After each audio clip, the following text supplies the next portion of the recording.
Good evening and welcome to our conversation tonight. This is the first in a series of conversations we're planning to explore the topic of school safety.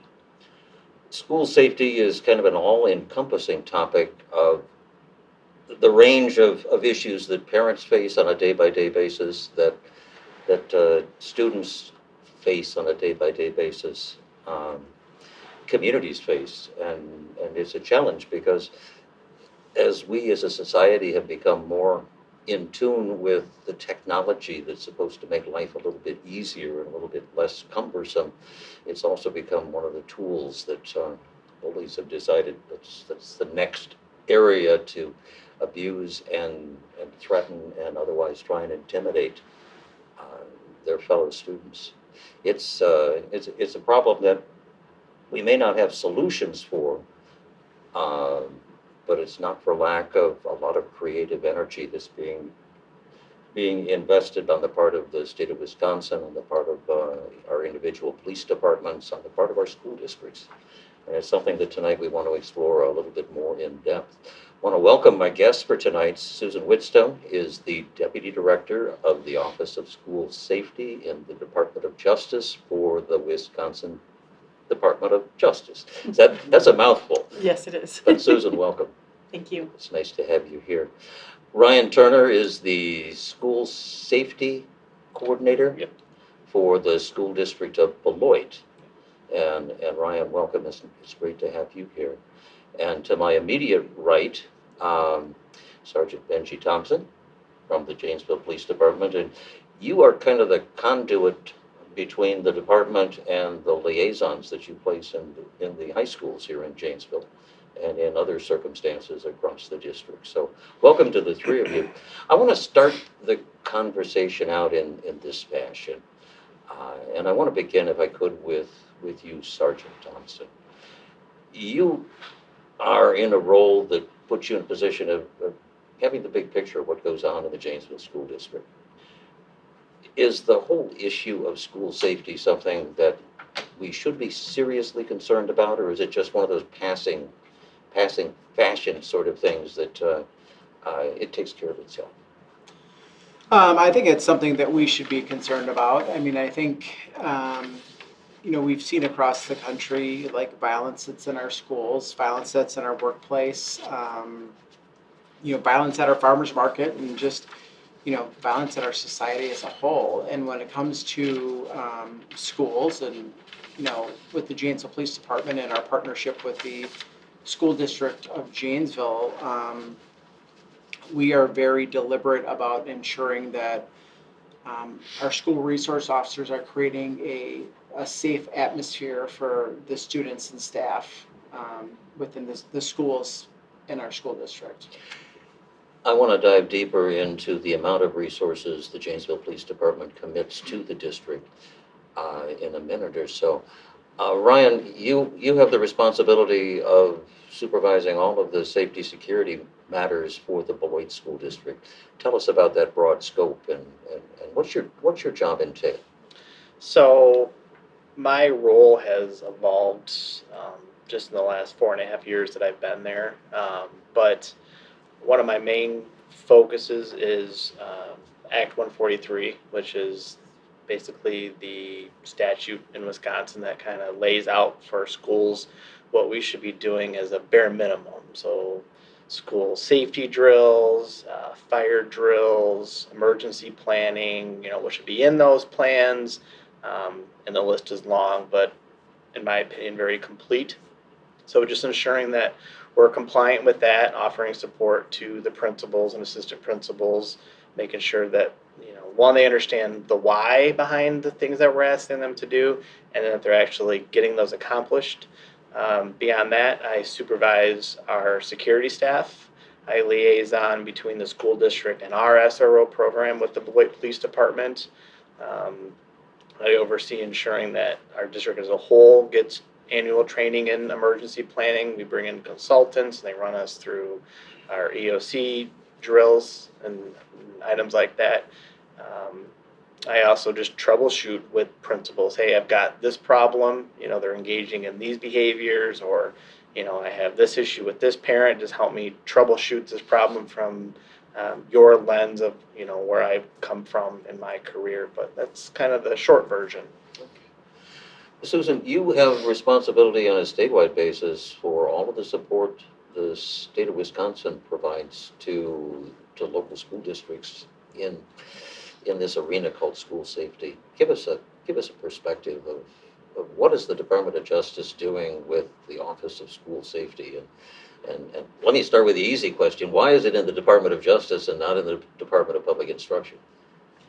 Well, we were developed in 2018, and we were developed in response to the Parkland, Florida tragedy, where 17 school staff and students were killed in that school tragedy, and that was Wisconsin's response.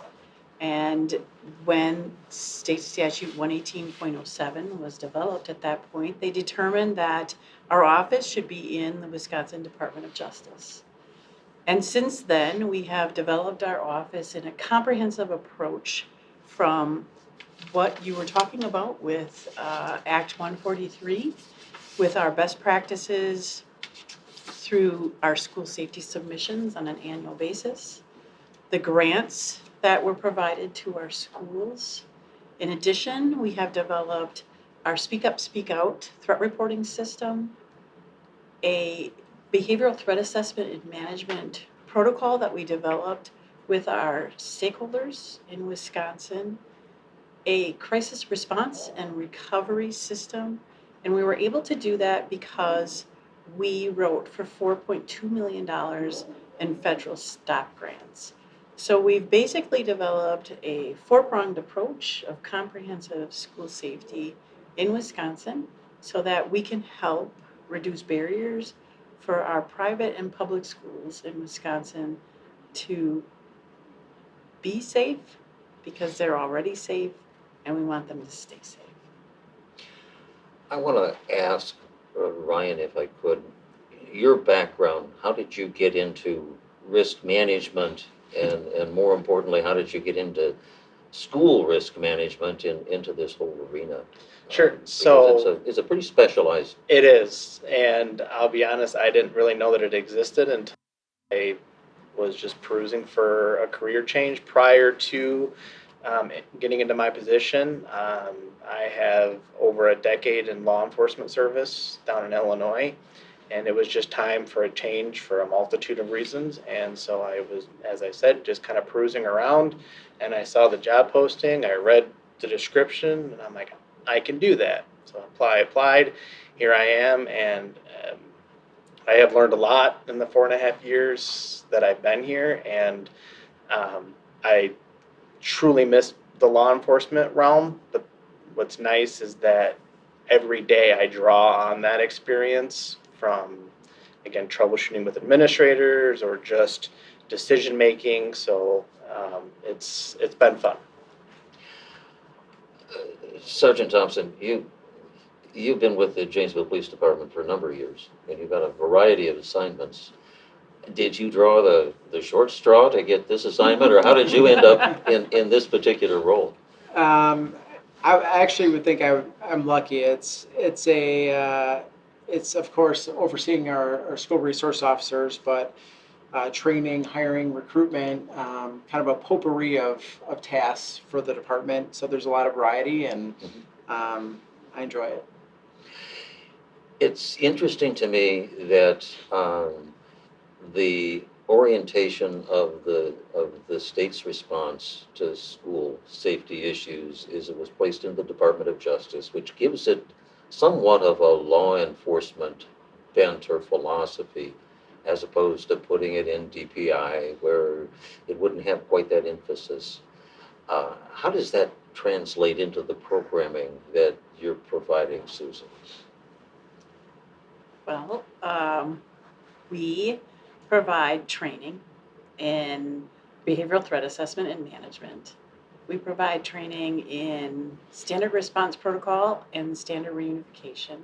So in our crisis response and recovery, we also provide training in Prepare 1 and Prepare 2 for our schools for recovery and response.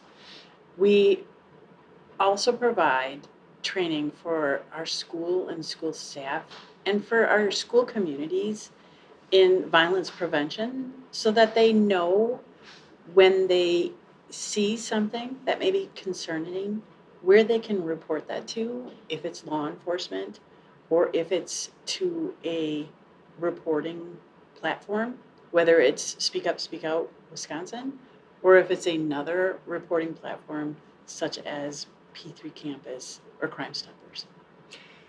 How did you get into the school safety business? That's a great question. So my history is in law enforcement. Okay. And prior to working in the Wisconsin Department of Justice, I was with law enforcement. I took probably the scariest job after law enforcement. I stayed home with my kids. Yeah. So I completely and thoroughly understand. I think what a lot of our school staff are going through. I thank school staff every single day when I teach everything that they're going through because staying home with my children gave me an understanding of what they do every single day. And I am so appreciative to school staff of what they do. After that, when my kids were old enough to go to school, I applied for a job with the Wisconsin Department of Justice, and I worked in the Crime Information Bureau. And I heard about this transfer to the Office of School Safety in 2018, and I knew the importance because my children were in school, and that's why I took this position with the Office of School Safety. I thought with my background and my children that the mission was there and it was important to keep schools safe. Interesting how that evolution comes back. And the philosophy and just the law enforcement background translates into this new setting. The Janesville School District just passed a referendum, I think it was $151.8 million for capital improvements, and roughly half of that is related to physical improvements in the buildings themselves to make them safer. The guidance that they received to do that, I'm presuming, came in part through consultation with the Janesville Police Department, with the State Department of Justice, and others. I'm kind of awestruck by that amount of money going into school safety, and when you run through the numbers, it's 20 buildings in the Janesville School District, and you do the math. That's a lot of money per building for safety. Is it because we were not safe before, Sergeant?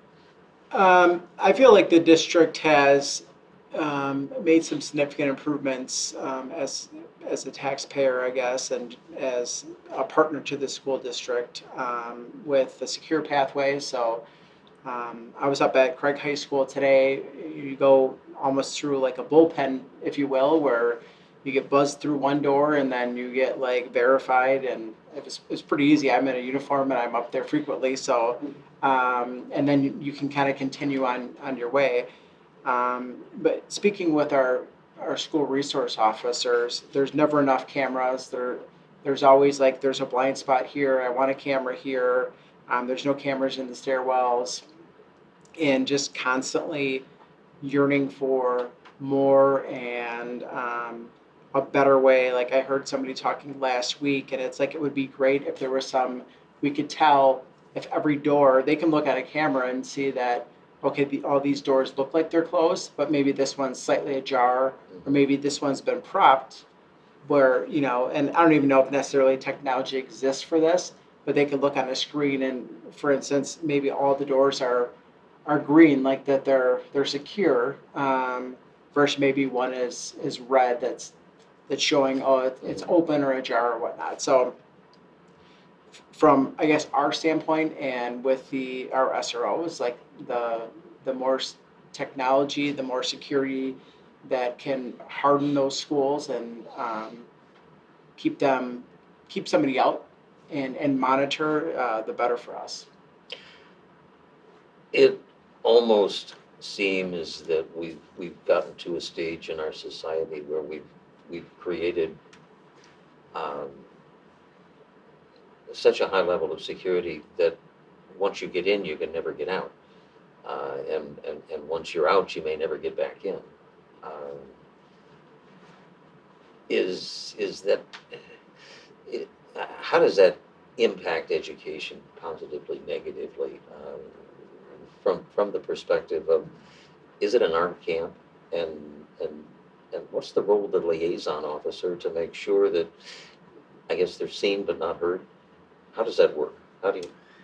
Well, our SROs are kind of wear three hats. Where the informal counselor, they're very deliberate about creating those relationships with students.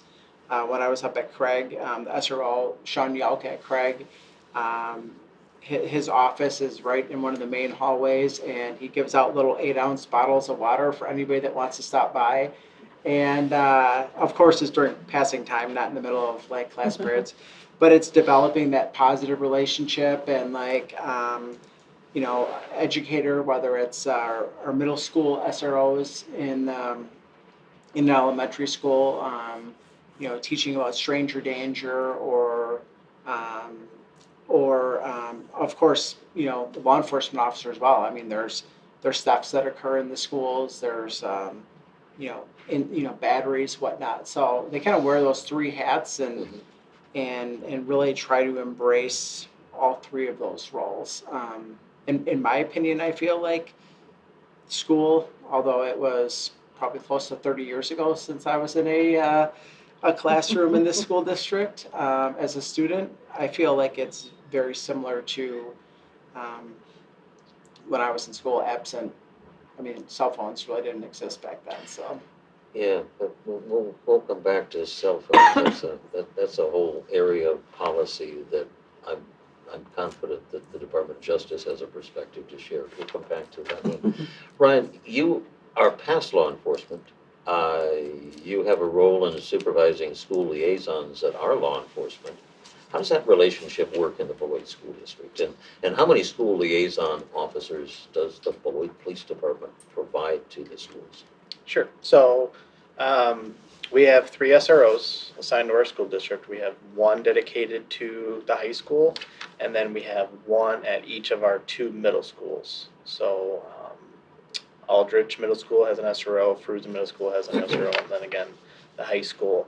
I believe my past experience pays dividends. If they being the SROs bring a concern forward, I've learned how to take that concern and explain it to the district in a way that, that makes sense, because we all know that cops talk a certain way and their perspective may not be the same as somebody in education. So figuring out how to translate it from a law enforcement perspective to a school district perspective has proved to be very valuable.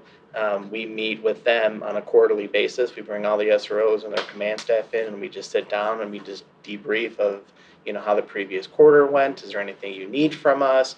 And of course, I speak to the SROs nearly on a daily basis, just checking in, taking their temperature, just seeing what they're seeing, and if there's anything that I can do in the moment. Is their radios working, their emails are working, camera login, so on and so forth.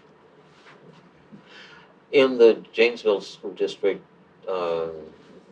you, just like Beloit, you're providing police officers who are in the schools. I'm getting the impression providing the epitome of community-based policing. You're really trying to create a relationship so that when something does arise, you have a relationship there that it's going to make the resolution an easier thing to do.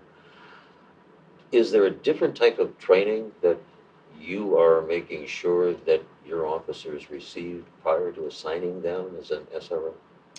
Yeah, I think it's continuous training, actually. I mean, we're looking for officers that have good, skills in talking to people, especially adolescents and younger children. But then also the National Association of School Resource Officers has like basic SRO. It's a 40-hour class. They also have I believe it's a 24-hour advanced SRO. 2 years ago, we were at the Fox Valley Technical College hosts the School Resource Officer Summit or Conference that Susan spoke at 2 years ago, or at least that's when we were there last. So I think we're constantly trying to look at like what's kind of the up and coming trends and staying current so they can best do their jobs. Well, Susan, I want to ask you, because you have the law enforcement experience, now you're on the somewhat the education side of the experience, and you find yourself in a role where you're trying to teach best practices, and there's a whole host of different areas that fall into that category of best practices. There's community-based models that, safe community schools, the CSSS program or SCSS program. You've got positive behavioral intervention and support programs. There's a whole host of behavioral approaches that, in a way, kind of take law enforcement down a different path than their traditional training. How do you overcome that? I won't say obstacle, but is there some resistance? I would say that schools make the best decision and customize the training with law enforcement and make the best decisions at the local level. I think the best decision to make when employing a school resource officer in a school is to make sure that you have an MOU developed so that both the SRO and the school know exactly what they are doing together collaboratively for the school to keep it safe, and to make sure that the training is ongoing, as Benji said, and that you have the best training, again, so that you can do it collaboratively and make sure that the school is benefiting from that training. Okay. And that requires law enforcement to bend a little bit in their approach to doing business. How do you take your officers and help them become a little bit more flexible and have to go with the flow, as it were? Our expectation is, we're putting police officers in schools, and we want to have that strong partnership with school administration, with school social workers, with school mental health professionals, with all staff, all students, parents, the school board, et cetera, goes on and on and on and on. Really, the expectation that we have for our SROs is that they are kind of serving at the pleasure of each individual, like building administrator. We try not to put them in situations where they have no power, if you will. So, for instance, like, hey, I need you to supervise lunch duty. Certainly, I mean, they can do that. But let's say someone throws an apple. Mm-hmm. And then the officer goes and says, hey, you can't throw an apple. The officer's not giving out school consequences. Throwing the apple, if it even would rise to the level of a citation or arrest, more than likely is that. So we're trying to put them in positions to be successful. So going outside and for lack of a better word, playing at recess, depending on if it's like an elementary school, middle school, going and throwing the football around with the kids, really creating those strong bonds that hopefully will continue beyond the school setting into high school and then really into adulthood. I'm kind of chuckling inside my, thinking back to my high school days, which was in another century ago. people throwing the apples were actually, well, my wrestling coach was really good at throwing apples across the cafeteria and nailing you in the back of the head.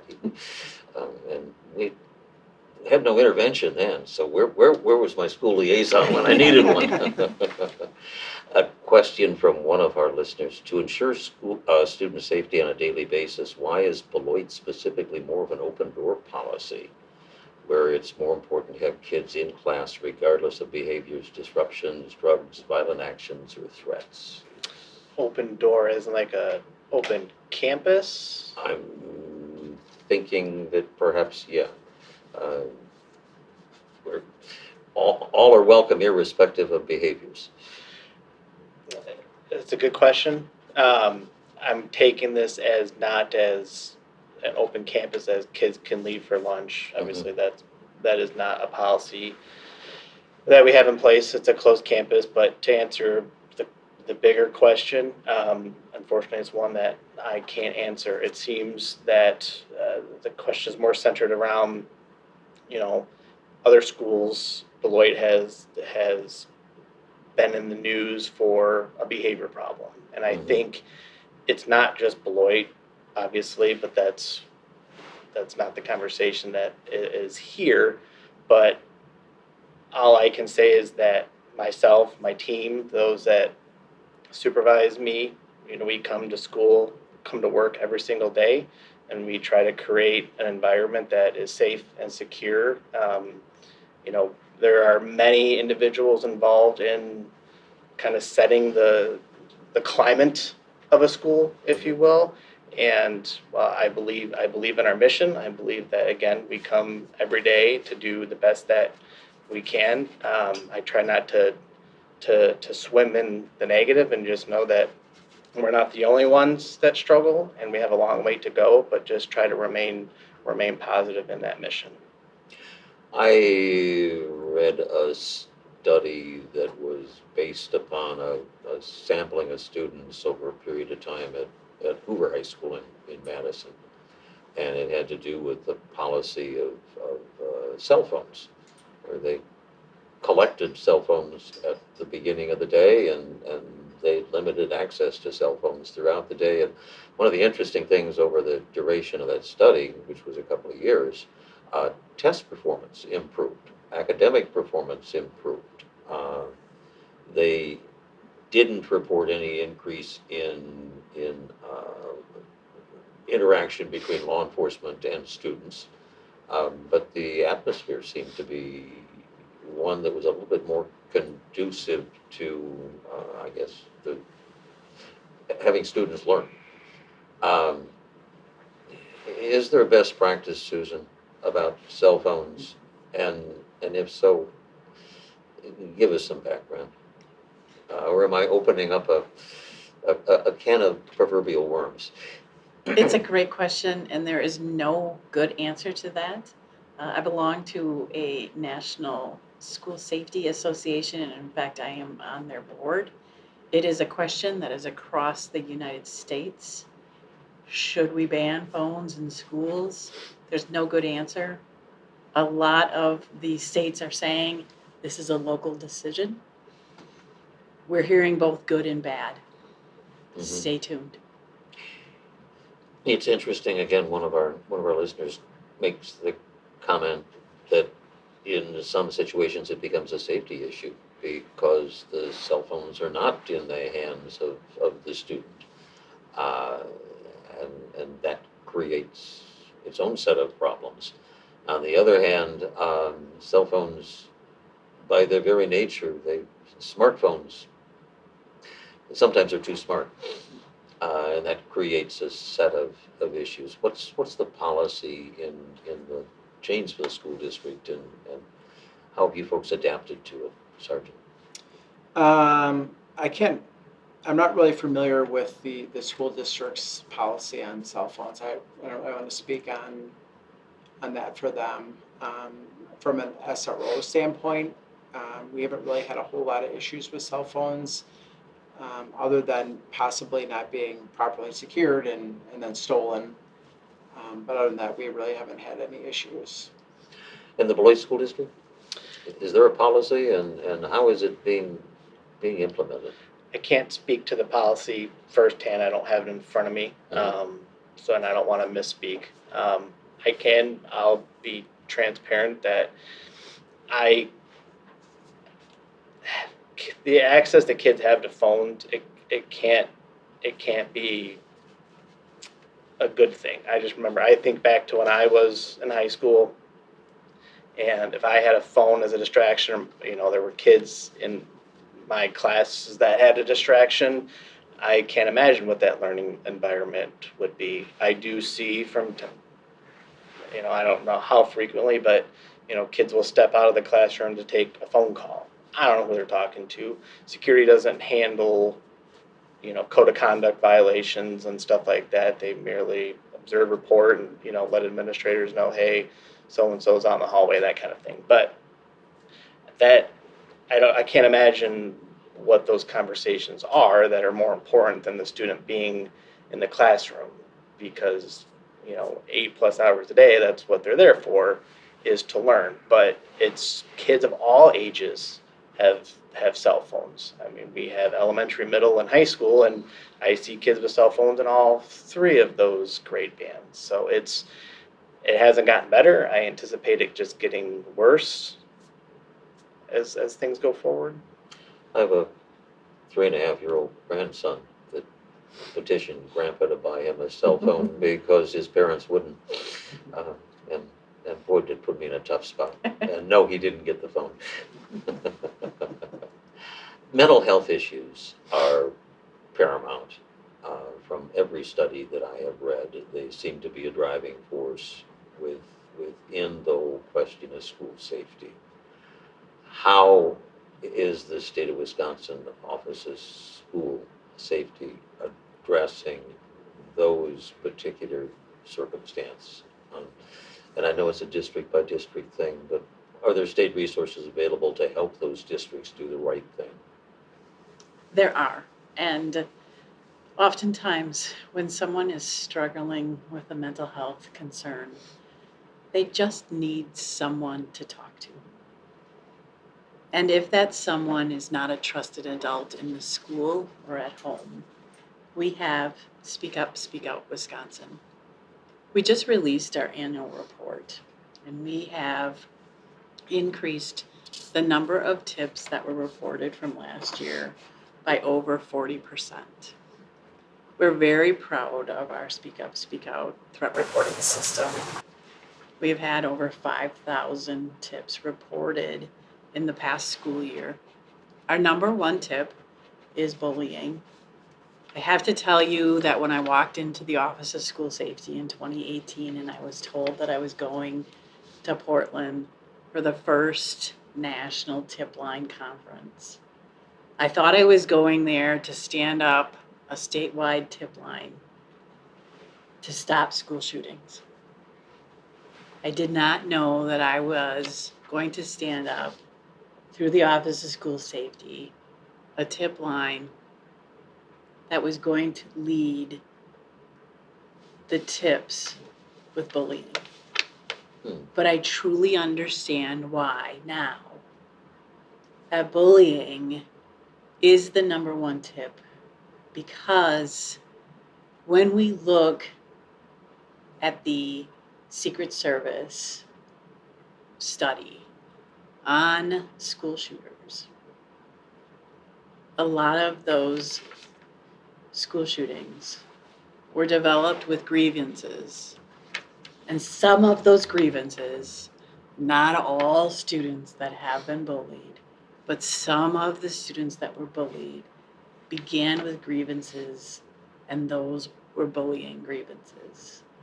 And if we are able to stop or reduce the amount of violence in our schools, and perhaps stop students that start on this pathway to violence, that we can work together as a community to reduce violence not only in our schools, but as students age out of schools, K through 12, they can learn as adults to report concerning violence, concerning behavior to law enforcement, and we can reduce violence in our communities.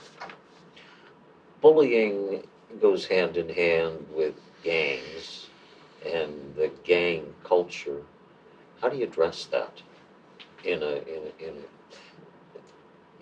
very specific way, I guess? How do you address that at Beloit Memorial or at the middle schools? You've got two of them that they're challenging. What's the approach? How do you deal with that in Beloit? Yeah, bullying is, I would say, the world's #1 problem, and nobody has yet to figure out how to end it. Again, this kind of goes back to school climate. You want to create an atmosphere kind of across the board. It's the same atmosphere you'd want in the middle school as at the high school, an atmosphere that is kind of like a family approach. Like, if Joey hears Billy being bullied by another student, the student in the middle that's overhearing it should feel, I'm part of this family. I don't want, my friend to suffer, and be bullied every single day. So use the anonymous tip reporting software system that we promote. I've got it right here, Speak Up, Speak Out, Wisconsin. She's talked about it before, and we've gotten tips about that, about bullying situations across our district. Again, just encouraging kids to come forward about the bullying if they're hearing it, if they're the victim of it themselves. We want to come across as a district that's responsive to it. That yes, we heard this, we took this action, and yes, you can't make everybody happy. The goal is to do the best that you can. Unfortunately, bullying is one of those things that can go really undetected just because it doesn't take much to actually bully someone, right? It can be just a quick comment, and if a staff member didn't hear it, while it may be detrimental to somebody, mental health, there's just so much of it. But again, just working on school climate, try to create that positive family feel and culture that and kind of hold where everybody holds each other responsible. Bullying in the Janesville school district, is there a dedicated hotline that kids can report bullying? That brings you back to the cell phone issue thing, and how do you readily access a system to make those reports? It seems like a huge challenge. So we're fortunate. The Janesville Area Crime Stoppers pays for P3 tips, and that is kind of our main mechanism for receiving tips, and it's extremely effective. So we'll get tips frequently about this person's suicidal. We'll get tips on crimes, of course. We'll get tips on this person's vaping in the bathroom. Lots of different tips about school, like the community issues, like our homeless problem, like lots of different things. So that is our main catalyst, I guess, for getting those tips. Something while listening, I think the other important thing is for parents or guardians to kind of check in with their kids when they get home after school and like, hey, how was school? And just kind of get that pulse. If they normally come home and they're pretty chipper and upbeat, and then suddenly like there's that, they seem like something's going on or something seems off, have that conversation. I mean, certainly we're more than willing to investigate tips of bullying and do everything possible that we can. But I think I think there's also kids that or people that kind of suffer silently, and their caregiver or their family member might have that best pulse that something's just kind of off here. Cyberbullying, it kind of has taken bullying to a newer, higher level. It's become a 24/7 mechanism to intimidate. How do you address it? But is there an answer out there somewhere? What's the big picture, Susan? Bullying is our #1 tip with Speak Up, Speak Out, Wisconsin. that is included with cyberbullying.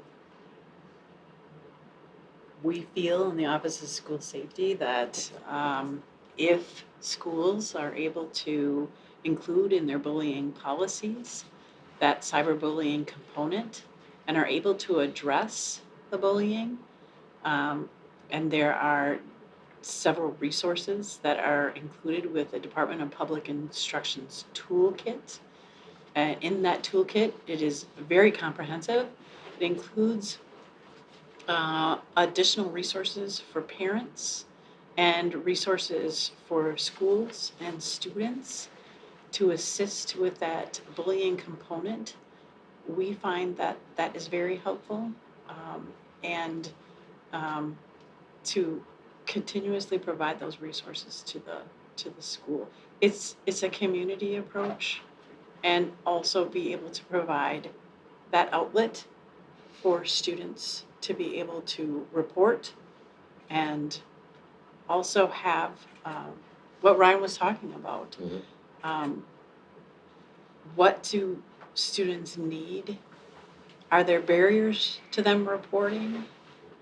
Are there resources? Are there barriers to those resources? Is there a culture and climate available for them for reporting? Are there bystanders, or what we like to call upstanders? There's a toolkit that's available to teach school communities about bystanders and helping them report if they see one of their fellow students being bullied or concerning behavior happening within their school, to help them report that. And they can report that to trusted adults in the schools. There's never enough locations for students and staff to be able to report concerning behavior. If it's not SUSO, if it's not a trusted adult, there's other platforms to report. The definition of bullying is changed through the years. I mean, again, from one of our listeners, sticks and stones will break my bones, but words will never hurt me. And now words are vicious, and they can hurt on a continual basis. And it's not a matter of kids becoming soft. It's a matter of, if you hear you are stupid or ugly or malformed often enough, you either start believing it or you get depressed thinking that, God, my peers think that I'm all of those things. It creates a vicious circle in the environment that it almost puts your liaison officers and your teachers and your administrators in a position where they've got to be a detective, and they've got to be a counselor, and they've got to be a corner psychiatrist, psychologist, and they've got to be a correctional officer, and they've got to be a disciplinarian. And all the while, I signed up just to teach history classes. It's a challenging environment. And it's a different environment today than what it was back in the old days, in that previous century, where if my buddy Ronnie would come up and want to smack me, and I finally said, you can do that, but I'm going to break your neck, and that was the end of the bullying circumstance. Now it's a continuous cycle. It almost seems like the environment is setting up a circumstance where the kids are at a real disadvantage if they want to actually learn.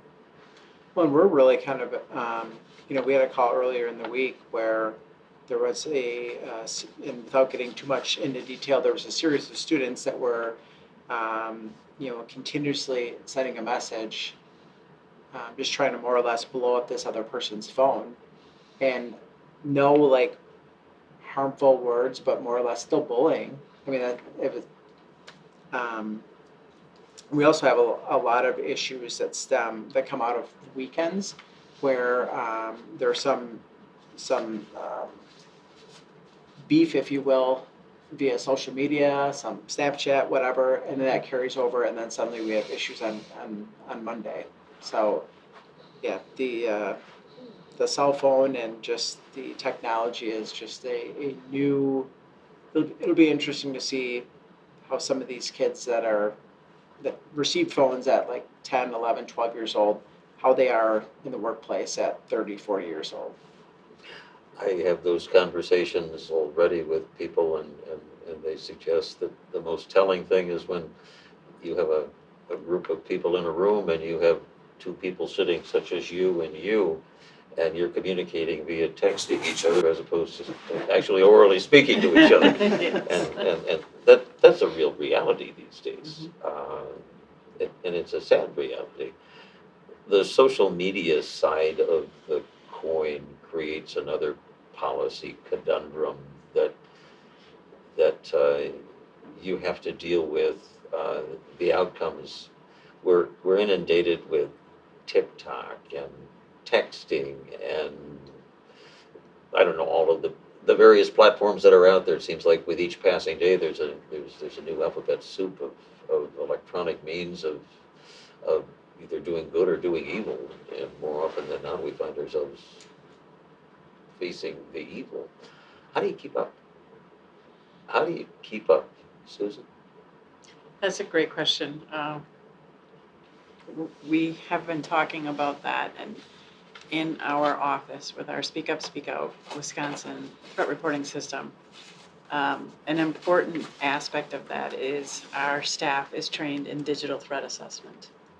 And we offer to our schools, we can provide digital threat assessment when we have a username.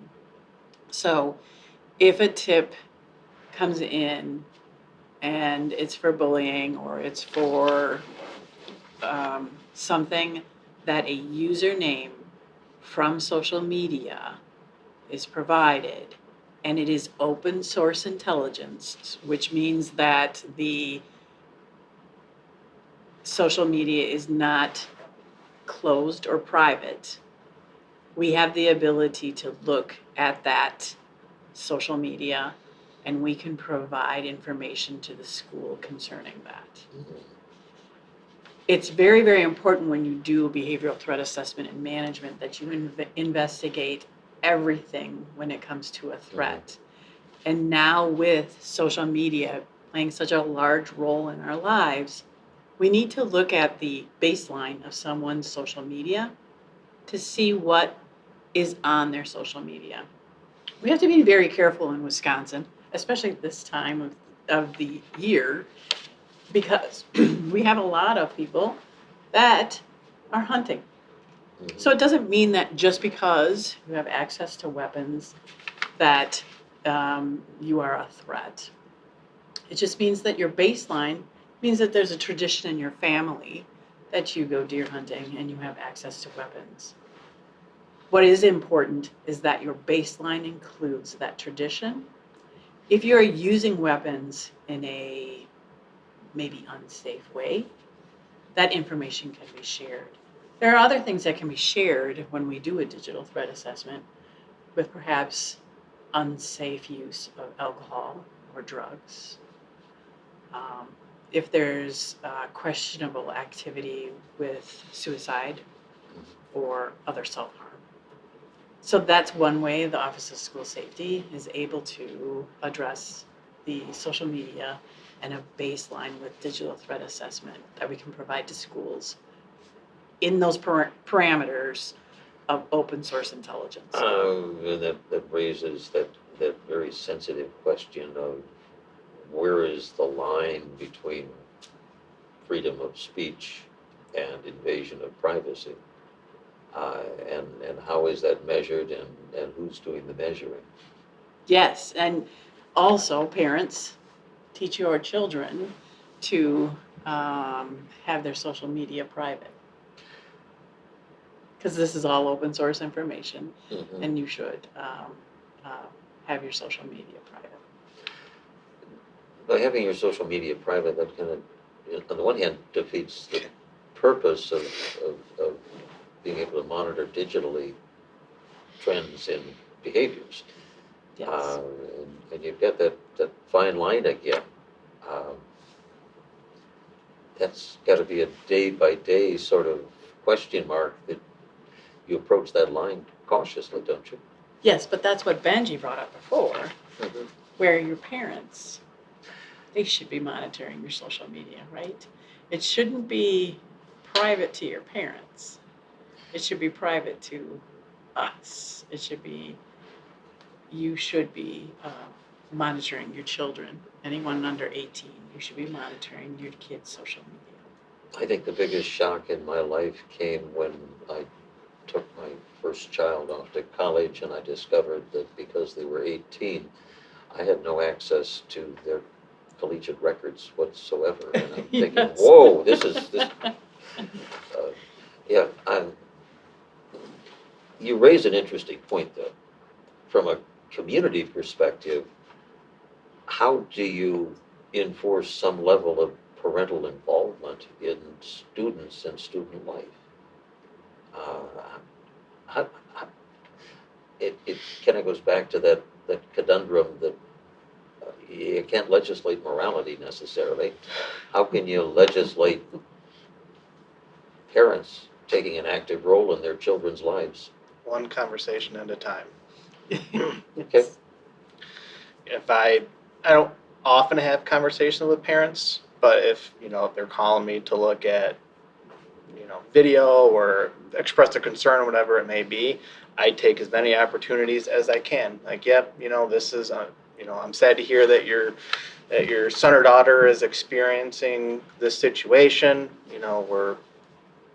It's not just this particular school grade. We've been battling bullying forever, but here are some things you can do to help us, in your mom's groups, your dad's group, talk about keeping an eye on social media accounts and letting be aware of the tip reporting system. You don't have to give your identity. You can do it on an app, website, phone call, whatever it may be, but just try to spread awareness that way, because those individuals we're talking to, they're going through a tough time through their kid. So they're more open to hearing what you're saying as opposed to just putting out blanket communication, right? I mean, we're inundated with emails and text messages all day, every day, not just from school districts, but from everywhere. And, you pick and choose what you read, but so if it's not really relevant to your day-to-day, you're probably not going to take much stock in it. But if it's somebody coming from the school saying, hey, you can really help us. Like,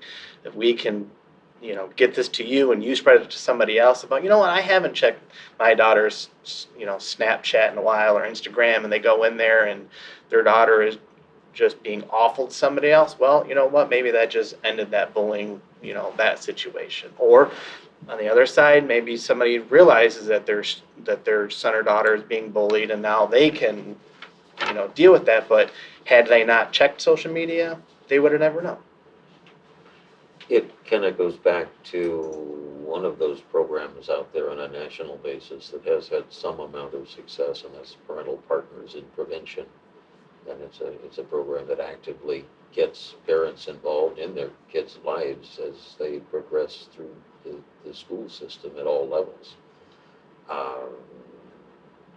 And it seems like it has worked in some jurisdictions, and it hasn't taken off here locally, but it's like so many other things. We try and decentralize our programming, and it becomes a district by district basis to pick and choose. Do you ever feel overwhelmed with the fact that you have a limited number of school officers, school resource officers, you have a limited number of school resource officers, and you've got a whole bunch of young people and teachers and administrative staff that you need to be keeping a finger on the pulse at some big schools. That's an awesome responsibility. Yeah, I think it's a very honorable responsibility as well. I mean, the opportunity to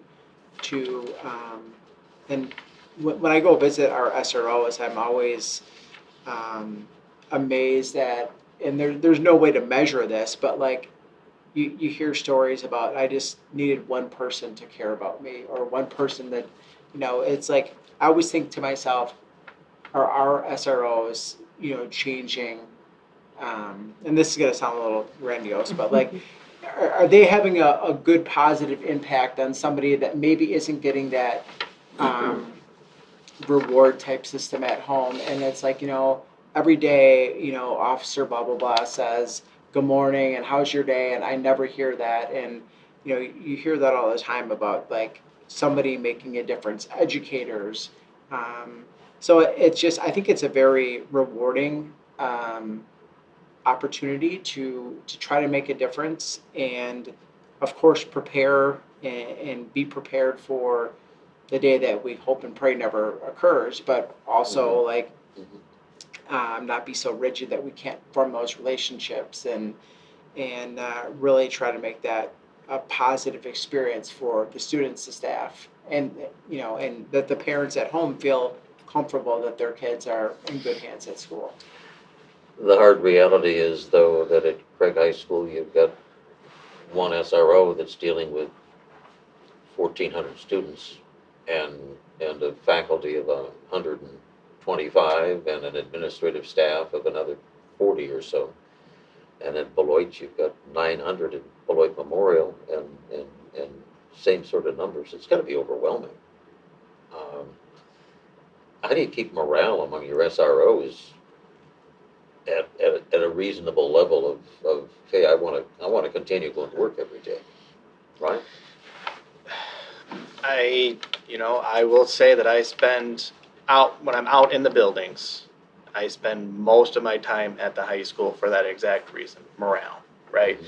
It's a tough world to begin with, and when you've got 1,000 more students in one place contained in 4 walls, and it's just kind of a unrelenting call volume, whatever it may be. The calls are sporadic, and nobody gets time to stop and eat lunch or take a drink or use the restroom. Yep, they're feeling down. I again go back. I pull from my training of, if I had a rough day on the street and something, what made me feel better was just sitting down and kind of debriefing with my team, or just, make a joke that gets everybody laughing and just go, you know what, we're going to come back tomorrow. We're going to do this all over again because the people that are here need us. That's why we're here. And again, just checking in with them. Just I've gotten calls where I wasn't in the building and one of my staff called, like, can you just come down here? Like, they just want somebody down there just to talk with them, be with them. And again, just show that, we're all on the same team and I'm here if you need something. So We got just a couple of minutes left, and in that couple of minutes, I want to leave it up to each of you individually. If you in your final minute available or so, what would be your plea to involve the community in perhaps being a part of the solution? What would be the message that you would want the community to hear from you and from your perspective, and the perspective of who you represent, if knowing that the community needs to be part of the solution and not part of the problem? I would say we have 105 police officers in this city, with anywhere from 8 to 15 working at any given time. We can't be everywhere at once. We can't be in every classroom, every school, every hallway, and every locker area. We are very reliant on our community to report things to us, and of course, we're talking about school issues today, but that's in every facet. Like whether it's somebody suspicious in their neighborhood, or a car that's been parked across the street for 3 months that like, hey, why aren't the police doing anything about this? We probably don't even know it's parked there. So I think we're very reliant on report, and I hear from time to time, oh, I didn't want to waste your guys' time. You're never wasting our time. We'd rather check it out and determine that, yep, nope, it's all good. It was whatever it might be, than be a situation where people felt like, oh, they probably already know that, or they I don't want to bother them. They have more important things to do. Because that's what we're there for. We're there to serve the community. Ryan, same question. Yeah, that's kind of what we've been talking about all along. The first thing I would say is just please don't become complacent. Complacency often can lead to tragedies. Oh, this can never happen here, right? Or that, that text that I saw come through on my kid's phone. No, I'm not going to take any stock in that and not report it.